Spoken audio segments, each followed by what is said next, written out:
بسم الله الرحمن الرحیم. زندگی نامه حضرت پیامبر اکرم صلی الله علیه و آله و سلم. صفت عاشق صادق به درستی آن است که گرش سر برود بر سر پیمان نرود. ابو طالب برای پیامبر اسلام، برای آیین و مکتب و مسلک او حقیقتا عاشق بود. حقیقتا وعده کرد تا آخر، تا پای جان در کنار تو خواهم بود و ماند از اشعار بجامونده از او. ولا تجعلوا لله ندا و اسلموا فان طریق الحق لیس بمظلمی. أقیموا على نصر النبی محمد وقاتلوا عنه بالقنا والذوابل. با خدا شریک قائل نشوید و مسلمان شوید، همانا که راه حق تاریک نیست. یاوریم برای محمد همیشگی است و دشمنانش را با نیزه و شمشیر خواهم کشت. البته ابوطالب هیچگاه اظهار دیانت نکرد. متاسفانه در منابع اهل سنت آمده است او اساساً اسلام را نپذیرفت و مسلمان از دنیا نرفت، اما حقیقت ماجرا چیز دیگری است. حقیقت این بود که در میان قریش ابوطالب دقیقاً مثال مؤمن آل فرعون داشت. در ابیات دیگری ابوطالب به برادرش حمزه چنین زیبا توصیه می نماید: فصبر أبا يعلى على دين أحمد وكن مظهرا للدين وفقت صابرا. نبي أتى بالدين من عند ربه بصدق وحق لا تكن حمز كافرا. فقد سرني قلت لبيك مؤمنا فكن لرسول الله بالدين ناصرا. می‌فرماید ای ابا یعلا، کنیه حمزه عموی دیگر پیامبر است. ابوطالب توصیه می‌کند که بر دین پیامبر، بر آزار قریش صبر کن و مظهر دین باش و صابر. خداوند تو را توفیق دهد. پیامبری با دین از طرف خداوند آمد، با صدق و حق، و نسبت به این دین کافر مباش. غم و اندوه هم زمانی به پایان رسید که به این دین با تمام ایمان لبیک گفتم. پس به رسول خدا در دین یاری کننده باش. آری قرآن در سوره غافر می فرماید: وقال رجل مؤمن من آل فرعون یکتم ایمانه.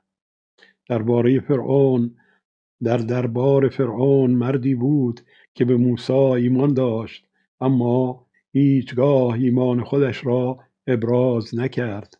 به همین خاطر هم توانست حامی موسی باشه و جان او را نجات بدهد. یه وقتی به این نتیجه رسیدند که موسی را بکشند و از میان ببرند، این مرد آمد و گفت: چرا زود به تیغ و شمشیر می نشینید؟ عجله نکنید. به هر حال با یک لطافت الحیلی موسی را از دست آنها بیرون کشید. اونها هم گفتند یکی از دوستان ما حمایت کرد، اما اگر همین مرد از پیش ایمان خودش را ابراز کرده بود، قبل از موسی کار او را ساخته بودند. حالا قصه ابوطالب در جمع قریش دقیقاً یک چنین اظهاره تا بتوانه ابراز حمایت کنه. به خاطر همین حمایت او قابل تحمل بود. میگفتند حق داره. محمد را سالها در دامن مهر و آغوش گرم خودش نگهداری کرده، نگهبانی کرده، پرورش داده. الان هم به هر حال نسبت به او یک تعلق خاصی داره. بنابراین اگر حمایت ابوطالب منطق داشت و منطقی بود، رازش همین بود که دیانت خود را ابراز نکرده بود، وگرنه به جرم این که با خدایان اونها مشکل داره به راحتی کارش را می ساختند. به اینجا بود که پشت پیامبر خالی می شد و کار او و مکتب او تمام.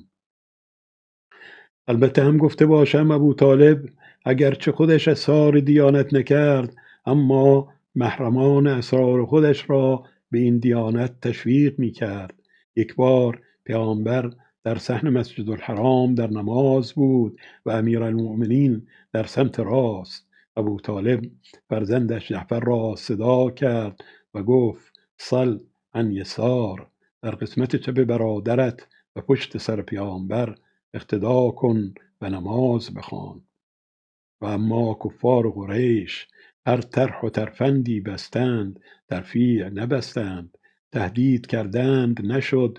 نه ابو طالب نه پیامبر هیچ کدام تمکین نکردند. نه پیامبر از دیانتش دست کشید، نه ابو طالب از حمایتش دست برداشت. پس راه دیگری پیش گرفتند و رفتند پیش ولید دانای بزرگ عرب. از او خواستند او حرفهای پیامبر را بشنود، شاید او بتوانه خردهای بگیرد و همون را برجسته کنند. پذیرفت، به مسجد الحرام آمد، کنار پیامبر نشست و گفت که اشعارت را بگو. فرمود من شعر نمیدانم، من شعر نمیخوانم، من کلام خدا میخوانم. گفت کلام خدا بخوان. شنید حامیم تنزیل الکتاب من الله العزیز العلیم غافر الذنب و قابل التوب شدید العقاب لا اله الا هو الیه المصیر. به به، چه معانی، چه توصیفاتی! خدایی که عزیز است. عزیز یعنی نفوذ ناپذیر، یعنی خدا که هیچ کس نمیتوانه راه او را، رأی او را تغییر دهد. علیم، چون سراپا دانایی و آگاهی است، از همه چیز، از همه جا باخبره. چیزی نیست که از حیطه و حوزه آگاهی او دور باشه، چیزی نیست که بر او مخفی باشه. غافر الذنب، آمرزنده، یعنی قلم او خودنویس نیست، قلم او مداد است و مثل مداد کنارش پاک کن. خطایی کیفری کردیم نوشت، اگر پشیمان شویم پاک میکنه. توبه و برگشت بندگانش را پذیراست. ببینید شما گیلاس را از درخت گیلاس بچین. وقتی چیدی اگر تمام عالم آدم جمع بشن، نمیتوانند این گیلاس را به آن درخت پیوند بزنند. درخت قابل توب نیست، بازگشت میوه را نمیپذیره.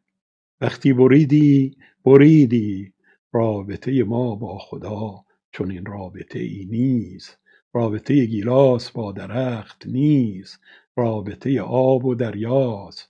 شما قدری از آب دریا را بردار، با انواع ناپاکی ها آغشته کن، آلوده کن، برگردان به سمت دریا. آغوش دریا بازش نمیده، میپذیره.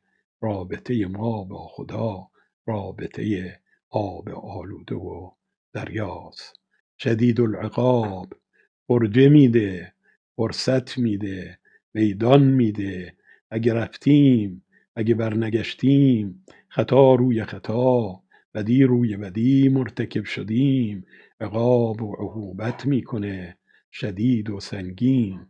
دنیا دنیا نعمت، دریا دریا موهبت.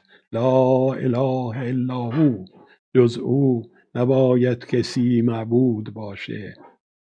دبستان یادته زنگ نقاشی بچه ها شروع میکردند به نقاشی کردن. هر کس یه چیزی میکشید. یکی روباه میکشید، یکی الاغ میکشید، یکی خورشید، یکی گل، یکی انسان، یکی زود میکشید، یکی دیر میکشید، یکی دیرتر. بالاخره همه میکشیدند. بعد همه نقاشی هایشون را عرضه میکردند و نمره میگرفتند. دنیا یک چنین کلاسی است، آدم‌ها همه مشغول نقاشی‌اند.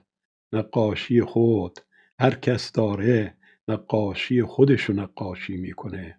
حالا یکی به صورت حیوان، یکی به صورت انسان، یکی 20 ساله نقاشی میکنه تمام میشه، یکی 30 ساله، یکی 40 ساله تمام میشه، یکی زودتر، یکی بیشتر. هر کس نقاشیش تمام شد، تمام کرد، تحویل میده و از این کلاس دنیا بیرون میره. پس همه در حال شدنیم، درست مثل کلاس نقاشی. لحظه به لحظه تکمیل و تکمیل تر میشه. ما همین طوره، این شدنها هم سرانجامش خداست. یعنی خودمون را به او عرضه خواهیم کرد و از او نمره خواهیم گرفت. اینها مضامین و مفاهیم ساده و روان این آیاتی است که پیامبر تلاوت کرد. بلید وقتی که این آیات را شنید، بلند شد چشم انتظار منتظر. گرداگرد او حلقه زدند، خب چی گفتی؟ چی گفت؟ چه شنیدی؟ خیلی زیبا پاسخ داد. گفت ان له لحلاوة، ان علیه لبلاغة، و ان اعلاه لمثمر، و ان اسفله لمجدر، و انه یعلی و ما یعلی علیه. حرفهایی شنیدم شیرین، حرفهایی شنیدم زیبا، شاخسار سخنانش پرثمر، ریشه های سخنانش مبارک. سخنانی شنیدم در وهم نگنجد، که چه دلبند و چه شیرین، در وصف نیاید که چه مطبوع و چه زیباست. ممکنه بپرسید چرا قبیله قریش با پیامبر این گونه رفتار کرده اند؟ اینها که باید به خودشون میبالیدند و فخر و مباهات میکردند که یک کسی از میان خودشون سرزده، پیامبری از میان خودشون برانگیخته شده. چرا این همه حساسیت و مقابله و درگیری؟ چرا این همه جفا؟ خب اونها دلایل خودشون را داشتند. ببینید قبیله قریش طولیت خانه خدا را داشت، چون از نسل ابراهیم خلیل بودند. او هم بانی و بنیانگذار کعبه بود و بنای کعبه را او بالا برد. دست به دست چرخیده بود تا به اینها رسیده بود.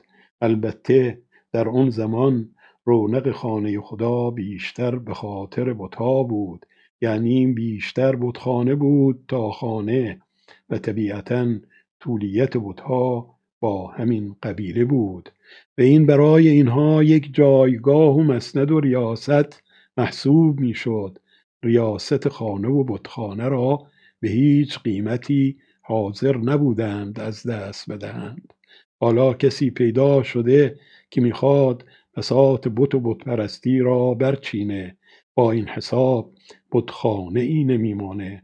در نتیجه اون مقام و منصب از دست خواهد شد. به همین خاطر سخت مقابله می کردند. دوم هم این که نظام حاکم بر سرزمین عربستان نظام قبیله‌ای بود. هر قبیله‌ای برای خودش دارالندوه داشت، یعنی مجلس شورا، که افراد قبیله در اونجا جمع می شدند و با هم شور و مشورت می کردند. حرف اول و آخر این دارالندوه و مجالس شورا را پیرترین و مسنترین فرد قبیله می زد. یعنی امر او مطاع می بود. هرچی می گفت همه باید بیچون و چرا می پذیرفتند و چشم می گفتند. حالا یک کسی پیدا شده که میگه من یطع الله و رسوله فاز فوزا عظیما. هر کسی خدا و پیامبرش را اطاعت کنه به فوز و فیض حق دست پیدا میکنه.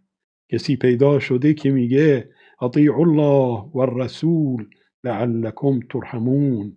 مردم خدا را اطاعت کنید و پیامبر خدا، شاید مورد رحم و مرحمت قرار بگیرید. این یعنی چه؟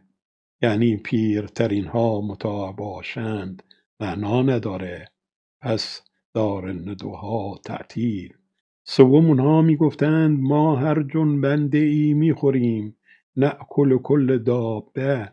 نمیخواهم در محضر شما اون غذاها را بیان کنم، اما حالا یک کسی آمده میگه که کلوا من الطیبات، از غذاهای پاک و پاکیزه مصرف کنید.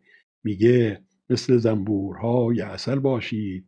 اینها میرن سراغ شهد و گلها برای غذا استفاده میکنند. به همین خاطر خروجی آنها عسل است. برید سراغ غذای پاک و پاکیزه اگر بخواهید محصولات خودتون را که فکر و اندیشه و سخن است آنها هم مثل عسل شیرین باشند. تا لقمهاتون پاک نباشه کردار و رفتارتون پاک نمیشه. کلوا من الطیبات واعملوا صالحا. اول برید سراغ لقمه‌های پاک و پاکیزه، بعد بسم الله.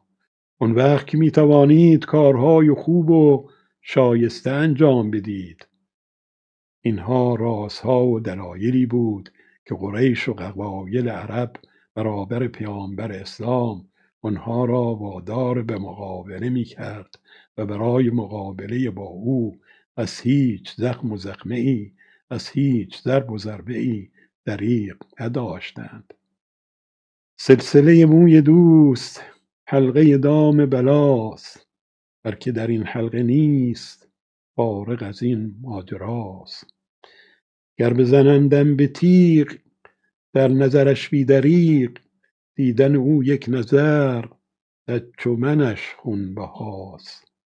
گر برود جان ما در طلب وصل دوست، حیف نباشد که دوست دوستتر از جان ماست. پایه پرهیزگار قوت صبر است و عقل، عقل گرفتار عشق، صبر زبون هواست. مالک ملک وجود حاکم رد و قبول، هرچه کند جور نیست ور تو بنالی جفاست. تیغ برآر از نیام زهر بیفکن به جام، کز قبل ما قبول از طرف ما رضاست.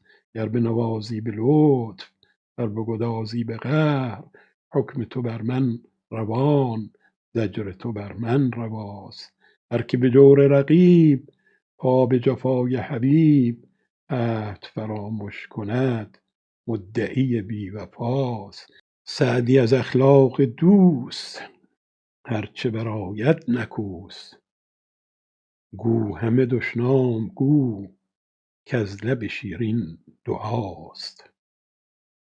منتظر قسمت‌های دیگر این بحث پرنور باشید که انشاءالله به زودی ارسال خواهیم نمود.